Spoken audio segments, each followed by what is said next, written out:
Oke, assalamualaikum warahmatullahi wabarakatuh. Masih bersama saya di channel I Love Batu Jaya. Oke, buat teman-teman, kali ini Minggu tanggal 26 Mei 2024. Saya berada di Museum Candi Jiwa. Tentunya saya nggak sendiri, saya bersama Ibu Guru. Ya, Ibu Guru, di sini kita silaturahmi sambil ngobrol-ngobrol aja, ngobrol santai itu ya. Seperti itu. Kita langsung aja ke ibu gurunya nih. Oke Teh, apa kabar? Gimana kabarnya? Alhamdulillah baik-baik saja. Hari libur Kang ya? Libur hari Minggu. Lagi sedikit kegiatan. Gimana sih suka dukanya jadi guru itu? Suka dukanya banyak. Lebih banyak sukanya sih sebenarnya. Suka dukanya? Apanya dulu nih? Suka dulu apa duka Ya, dulu? suka dukanya dari mengajar, mendidik anak-anak. Tentunya kan namanya anak-anak kecil ya. Itu dari sekolah mana sih?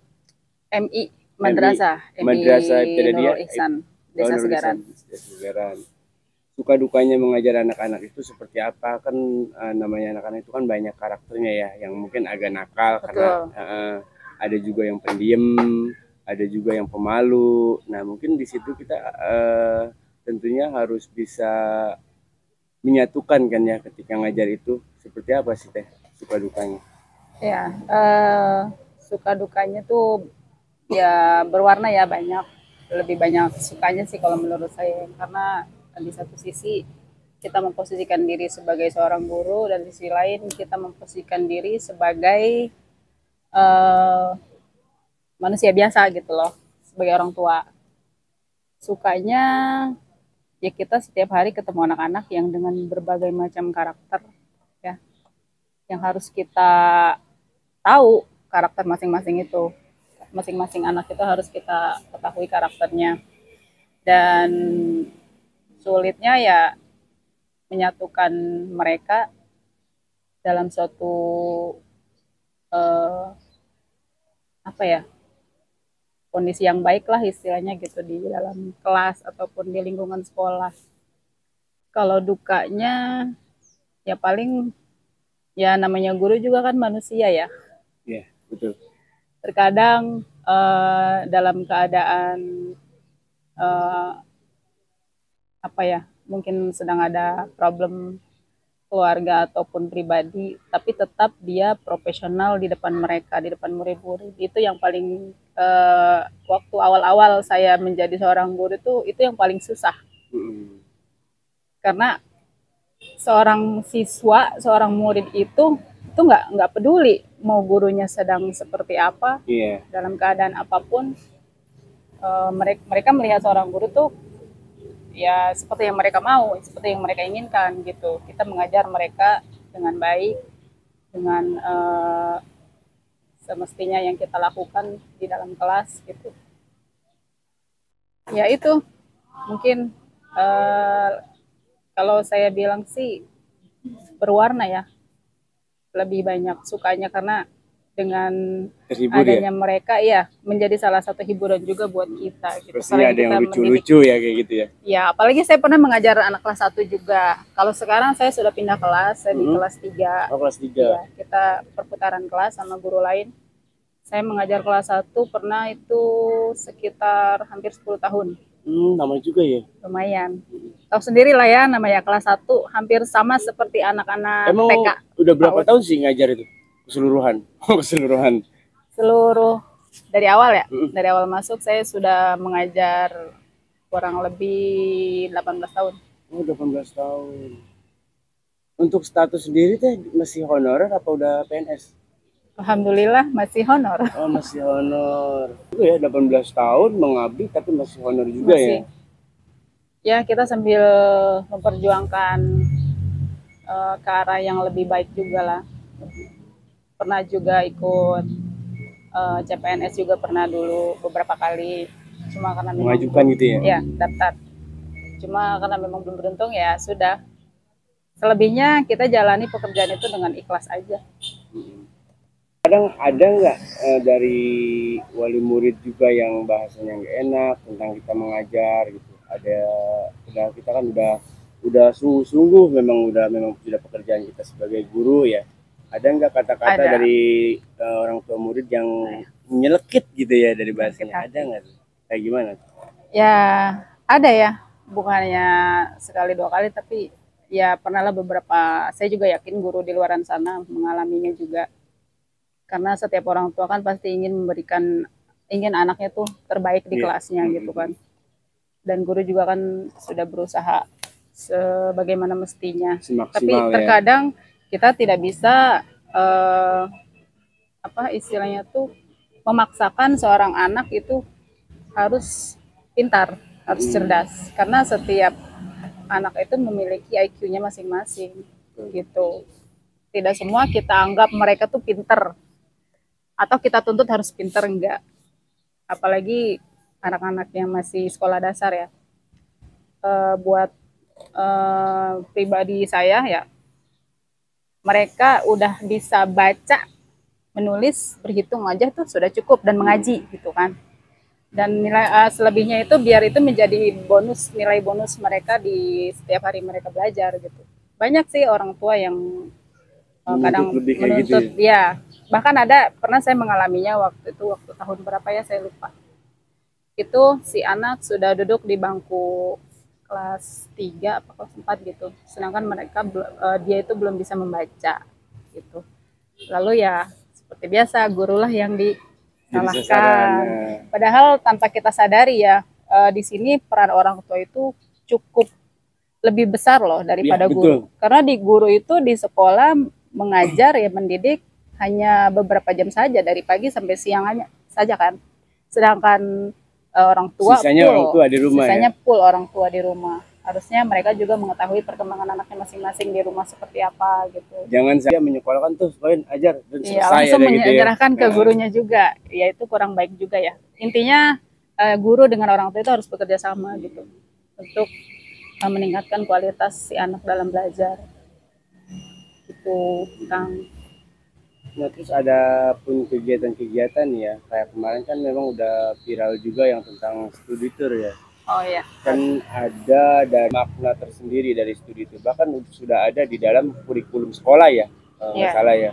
Nah, tanggapan Ibu Guru soal studi tour harus dihapus atau nggak ada lagi yang namanya studi tour, gimana tanggapan Ibu Guru?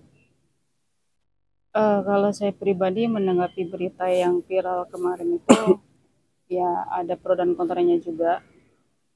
Ya, kita berkaca pada tahun-tahun sebelumnya masalah study tour ya. Sebenarnya study tour itu kan kegiatan sebelum anak-anak itu melaksanakan ujian atau setelah ujian untuk menambah penilaian di nilai akhir mereka di sekolah atau di kelas 3. Cuma kalau sekarang kan makna study tour itu lebih ke wisata ya, lebih ke refreshing, jalan-jalan gitu. Sebenarnya jika memang sekolahnya sudah siap untuk melaksanakan study tour dan juga berdasarkan dengan kesepakatan bersama orang tua, ya tentunya mungkin saya mengaca pribadi saya nggak ada salahnya gitu, karena memang sebelum itu dilaksanakan kan pasti ada persetujuan antara orang tua dan pihak sekolah. Tentunya sudah tidak memberatkan semuanya gitu, tidak berat sebelah lah istilahnya ya.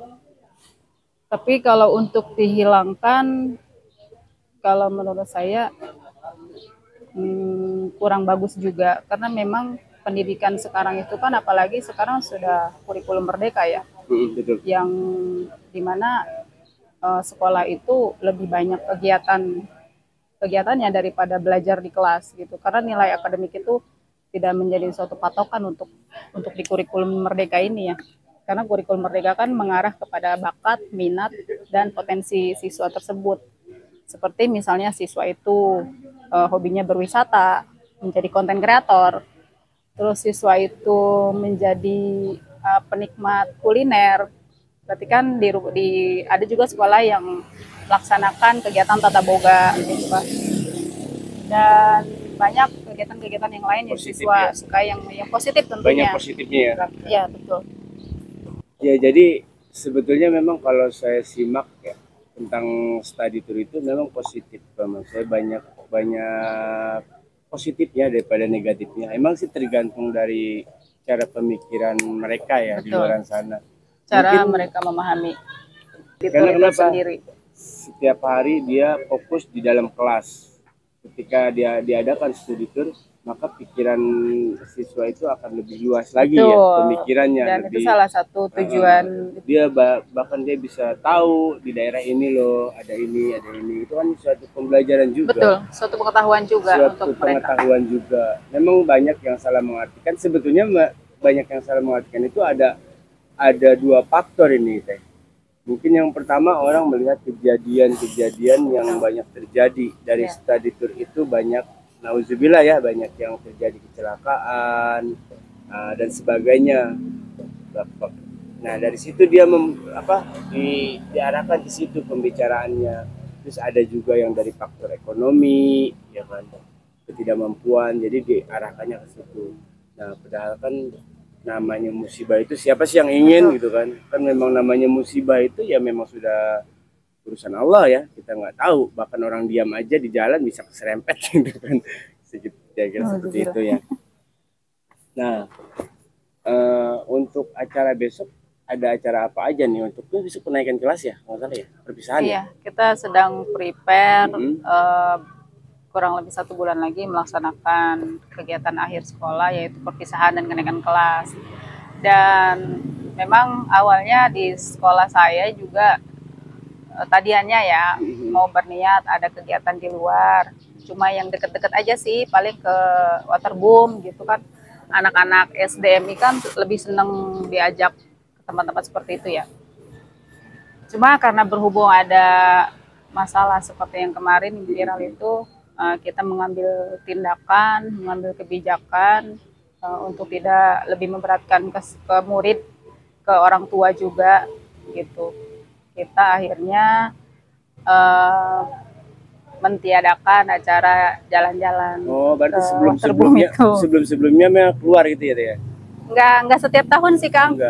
Kita sebenarnya tergantung permintaan siswa juga, karena sebuah kegiatan study tour itu bukan kegiatan yang baku di sekolah ya. Itu setiap sekolah itu punya kebijakan tersendiri. Apa setiap tahun mengadakan study tour atau tidak, itu kan tergantung instansinya tersebut gitu.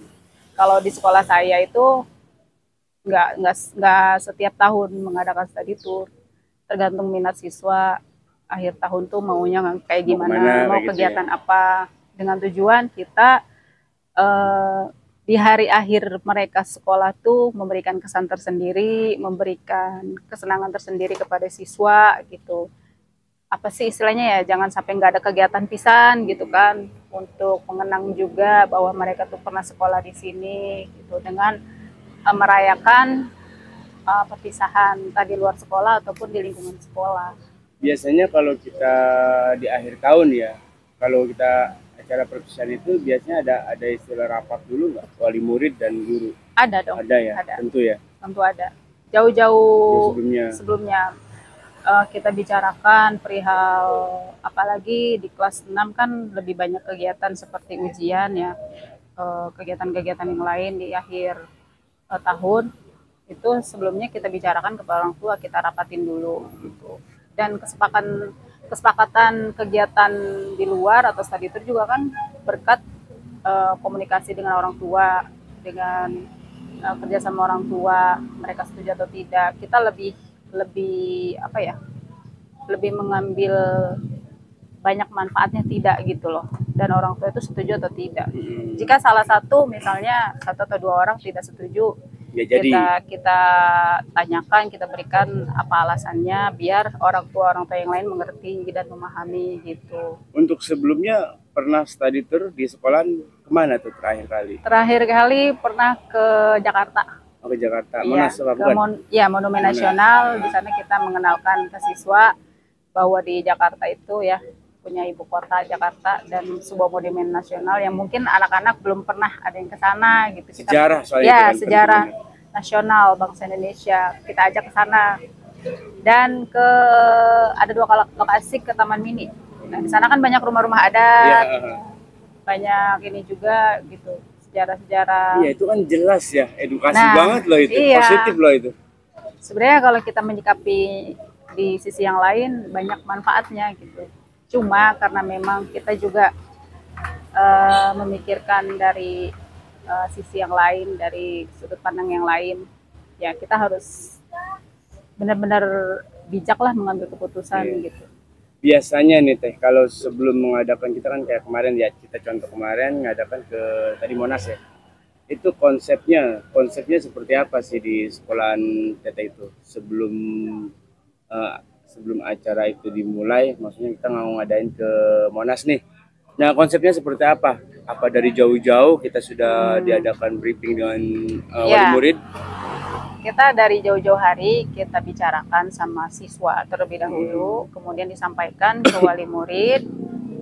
Selang beberapa hari kemudian kita undang wali murid untuk mengadakan rapat untuk kegiatan tersebut, dan kita jelaskan juga bagaimana teknisnya, konsepnya, pembiayaannya seperti apa. Kita kupas di situ.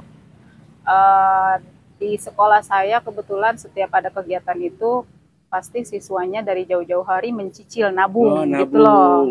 Jadi kita sarankan kepada siswa, yuk biar nggak memberatkan orang tua kita, ya kan kalau bayaran langsung misalnya berapa ratus ribu kan berat. Jadi sok kamu sisihkan dari uang jajan kamu di sekolah minimal 2.000, 5.000, sok tabungkan ke panitia kegiatan gitu. Jadi adapun nanti kegiatan sudah dekat dan berjalan itu mereka tidak terlalu banyak mengeluarkan uang. Nah, antisipasi, nah seperti yang terjadi yang kemarin itu ya, yang study tour bayar apa? Ikut tidak ikut bayar. Nah, itu saya nggak mau apa namanya, komen lah ya, itu permasalahan lain. Karena kan beda sekolah, beda juga konsep. Betul. Ya, beda konsepnya juga beda. Cara. Setiap sekolah pasti memiliki konsep tersendiri, nggak semua sama gitu. Tapi kebanyakan kan namanya setiap mengadakan acara jauh-jauh pasti dari jauh-jauh hari ya, nggak ada yang dadakan dari jauh-jauh hari. Saya sosialisasinya itu dari semester pertama, udah kita bicarakan. Jadi pas semester kedua sudah prepare persiapan, mereka nabung, nyicil. Jadi untuk kedepannya lebih mudah, lebih gampang. Kita rapatin dulu. Setelah rapat, para orang tua setuju, baru teknis mencicil dan nabung gitu. Jadi sudah dianggarkan dari jauh-jauh ya, karena sudah nabung gitu, dan sebagainya. Kecuali acara tersebut dadakan, memang agak kelabakan juga. Nah, iya. Nah, jadi ada lagi nih yang ditanyakan lagi nih, Bu Guru. Saya panggil Bu Guru aja dah. Kalau untuk membedakan karakter nih, untuk karakter siswa ini kan memang kayak tadi pembahasan tadi ya, macam-macam karakter siswa ya.